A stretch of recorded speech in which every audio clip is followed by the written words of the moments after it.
नमस्कार दोस्तों, स्वागत है आपका हमारे चैनल पर। 15 घंटे का थकान भरा सफ़र कर चंचल अपने छोटे भाई समीर की शादी अटेंड कर 10 दिन बाद आज ही घर आई थी। अपने 3 साल के बेटे प्रिंस को सोफे पर बिठाकर अभी वो अपने कमरे में जा ही रही थी कि ममता जी ने उससे कहा, बहू अब फटाफट से खाना बना ले, तेरी दोनों नंदे ससुराल से आ जा रही है, तो जो भी बनाना उनकी पसंद का बनाना। मैंने ज़रूरत का सारा सामान भी मंगवा कर रख दिया है। अपने कमरे की तरफ जाती हुई चंचल के पैर तो वहीं ठिठक गए।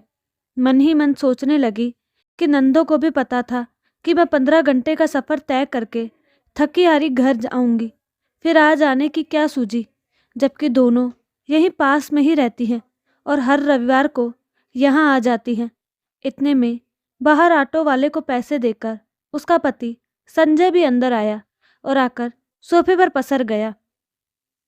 उसे देखकर ममता जी बोली, अरे मेरा बेटा, थक गया क्या? बहुत दूर है तेरा ससुराल तो। पता नहीं समधी समधन को क्या सूझी जो तेरी शादी के बाद इतनी दूर जाकर शिफ्ट हो गए। अगर मुझे पता होता तो मैं इतनी दूर तेरा ससुराल कभी ना करती। अब माँ, इसमें हमारे बस की बात थोड़ी ना है। जहाँ पर बच्चों का काम होगा माता पिता वहाँ अपने आप ही शिफ्ट हो जाते हैं। फिर मम्मी जी पापा जी अकेले भी क्या करते यहाँ पर? संजय ने अपने सास ससुर का पक्ष रखते हुए कहा। ममता जी मुंह बनाती हुई चंचल की तरफ देखकर बोली, अब खड़ी खड़ी यहाँ क्या कर रही हो? जा फटाफट से चाय बनाकर ले आ। देख नहीं रही कि ये कितना थक गया है?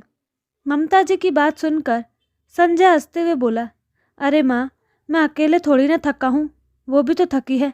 वो भी मेरे साथ ही तो आई है। तो इतनी दूर से ट्रेन में बैठी बैठी तो आई है। कौन सा ट्रेन में कोई काम कर रही थी जो थक गई? ममता जी चिढ़ती हुई बोली। चंचल ने अपने लगेज की तरफ देखा तो संजय ने कहा, तुम जाओ और चाय बना लो, तब तक मैं ये सारे बैग उठाकर कमरे में रख देता हूँ। उसकी बात सुनकर चंचल तो रसोई में चली गई। पीछे से संजय उठकर बैग उठाकर कमरे में रखने लगा तो ममता जी बोली, अरे थोड़ा आराम कर ले, अभी अभी थका हुआ तो आया है। बैग उठाकर वो नहीं रख सकती क्या जो उसका काम तू कर रहा है? माँ, उसमें उसका काम और मेरा काम क्या है?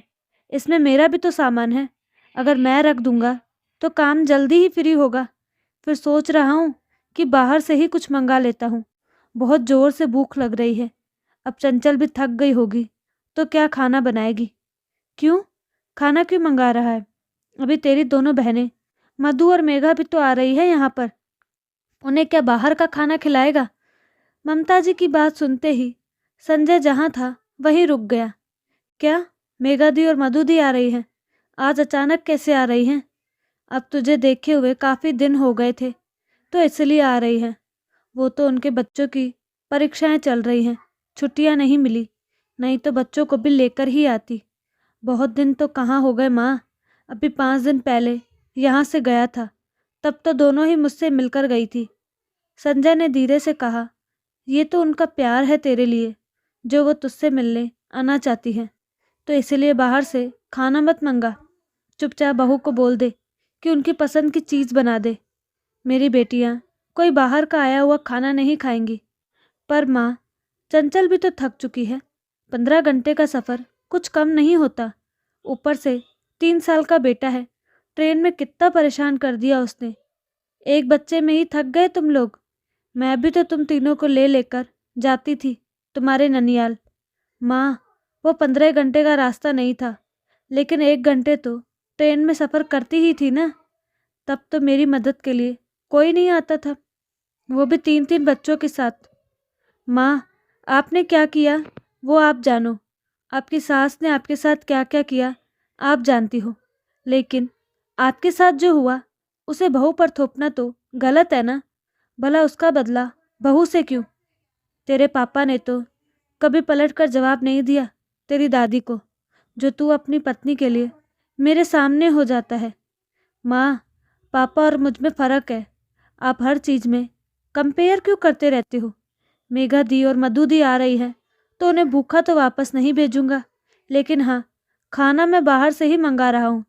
चंचल भी थक चुकी है, उसे भी आराम चाहिए।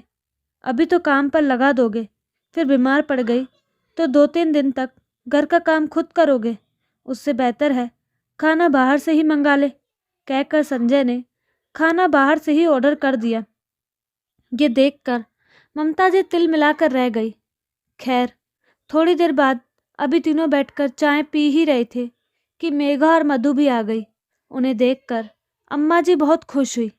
अभी वो लोग बैठकर हालचाल पूछ ही रही थी कि इतने में डिलीवरी बॉय खाना देने आ गया। संजय ने जाकर खाना लिया और पेमेंट करके आ गया।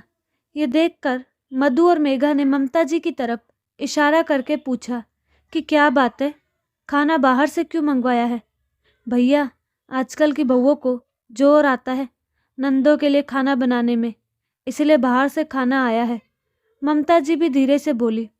पर यह बात चंचल को सुनाई दे गई, पर वो कुछ ना बोली, बस उठकर रसोई में आ गई, क्योंकि वो जरा सा बोलेगी तो ममता जी 10 बातें सुनाएगी। और इस बार तो 2 नंदे भी साथ बैठी हुई थी। संजय और चंचल ने मिलकर खाना निकाला और सब लोग साथ ही खाना खाने बैठ गए। इतने में मेघा बोली, कुछ भी कहो चंचल, तुम बड़ी भाग्यवान हो जो तुम्हें ऐसा ससुराल मिला है। पूरे परिवार के साथ बैठकर खा रही हो, वरना हम तो रोटियां बेल बेल कर ही परेशान हो जाते हैं। तुम्हें तो इसके लिए बहुत दान धर्म करने चाहिए और भगवान का शुक्रिया अदा करना चाहिए जो तुम्हें हमारा भाई मिला, जो कम से कम ये तो समझता है कि बीवी थकी हुई है तो बाहर से खाना मंगा लो, वरना हमारे पति तो खाना बनवा ही लेते थे हमसे। मधु भी साथ के साथ बोली, पर चंचल मुस्कुरा कर रह गई। अरे, वो तो मेरी दोनों बेटियां एक ही घर में हैं जो हिल मिलकर काम कर लेती हैं। नहीं तो इतना बड़ा परिवार है, कोई और होती तो बहुत बुरी हालत हो जाती। पर माँ, कुछ भी कहो, ये तो इन दोनों की किस्मत अच्छी है। इनकी सासू माँ बराबर इनके साथ रसोई में लगी रहती है खाना बनाने के लिए, और क्या शानदार खाना बनाती है। और इनकी दोनों नंदे भी कोई भी काम हो भाग भाग कर काम संभालती है। संजय ने कहा तो ममता जी तुनकते हुए बोली, क्यों, तेरी बहनों ने क्या तेरी शादी में भाग भाग कर काम नहीं किया था?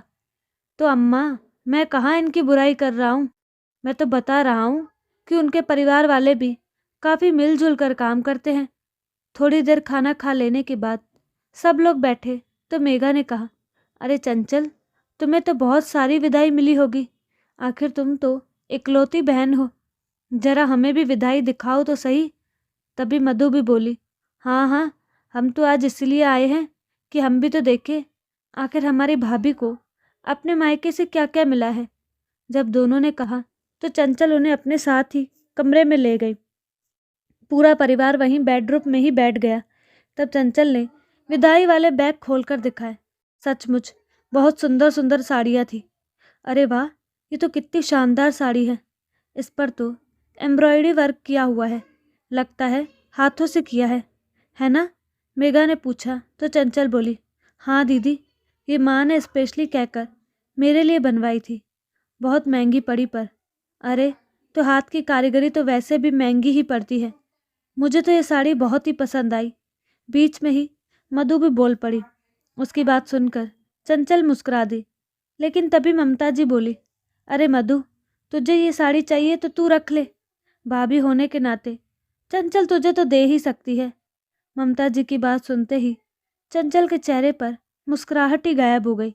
लेकिन संजय बीच में ही बोल पड़ा, दीदी, आप लोगों को ऐसी साड़ियाँ चाहिए तो मैं बनवा दूंगा।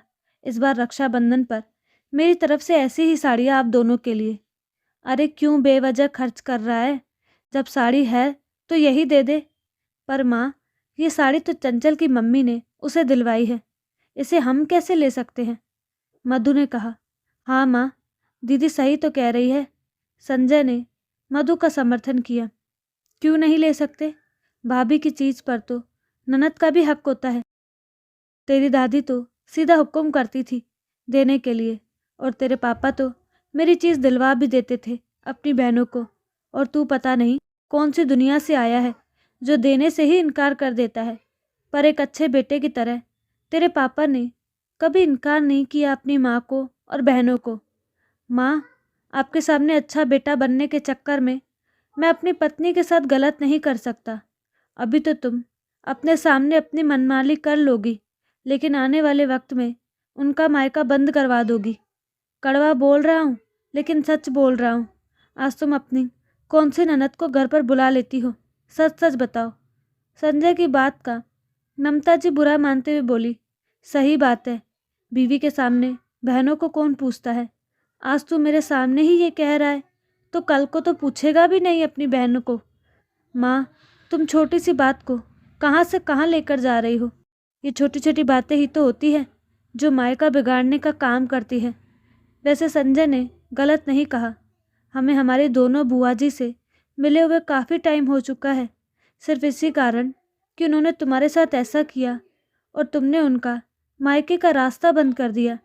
अपनी बेटियों को संजय के पक्ष में बोलता देखकर ममता जी तो मुंह फुलाकर कमरे से निकल गई, लेकिन कम से कम मधु और मेघा को तो ये बात समझ में आ गई कि अगर भविष्य में अपना मायका सही सलामत रखना है तो कुछ चीज़ों पर नियंत्रण जरूरी है। तो दोस्तों, आपको कहानी कैसे लगी अपनी राय कमेंट बॉक्स में ज़रूर दें और साथ ही हमारे चैनल को लाइक शेयर और सब्सक्राइब करना ना भूलें। धन्यवाद।